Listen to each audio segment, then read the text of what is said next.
C'était l'hiver, et à Jérusalem, on célébrait la fête de la dédicace du temple.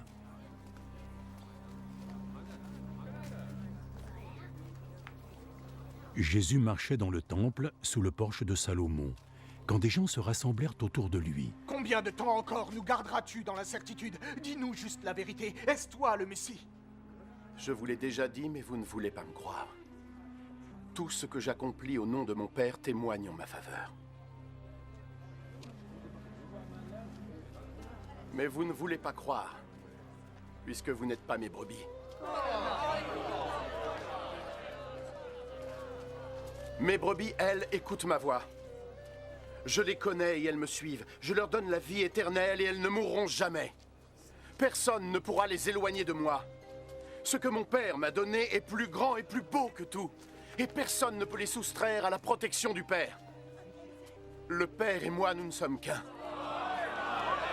Alors les gens prirent de nouveau des pierres, dans l'intention de le lapider.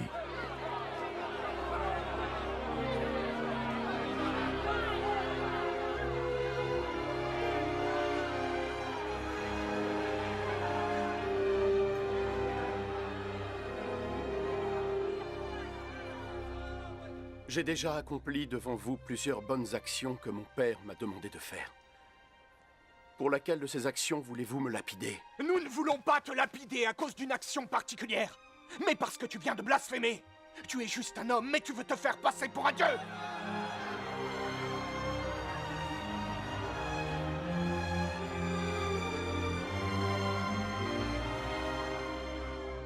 Il est écrit dans votre propre logique que Dieu avait dit « Vous êtes des dieux ».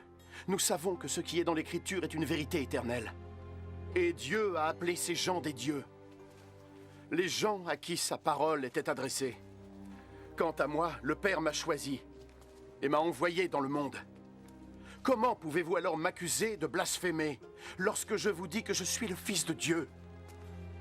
Ne me croyez donc pas alors, si je n'accomplis pas les œuvres que mon Père veut me voir faire. Mais si je les accomplis, quand bien même vous ne me croiriez pas, vous pourriez au moins croire en mes actes, afin que vous soyez convaincus, une fois pour toutes,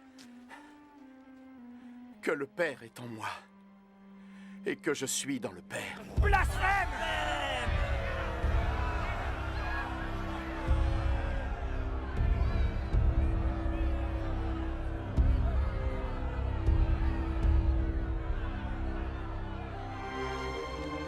Une fois encore, ils essayèrent d'arrêter Jésus, mais il leur échappa. Jésus s'en alla de nouveau sur la rive opposée du Jourdain, à l'endroit où jadis Jean avait baptisé, et il y resta.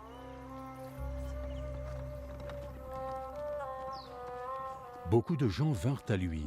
Ils lui disaient « Jean n'a pas accompli de miracle, mais tout ce qu'il a dit sur cet homme était vrai. » Et là, plusieurs personnes crurent en lui.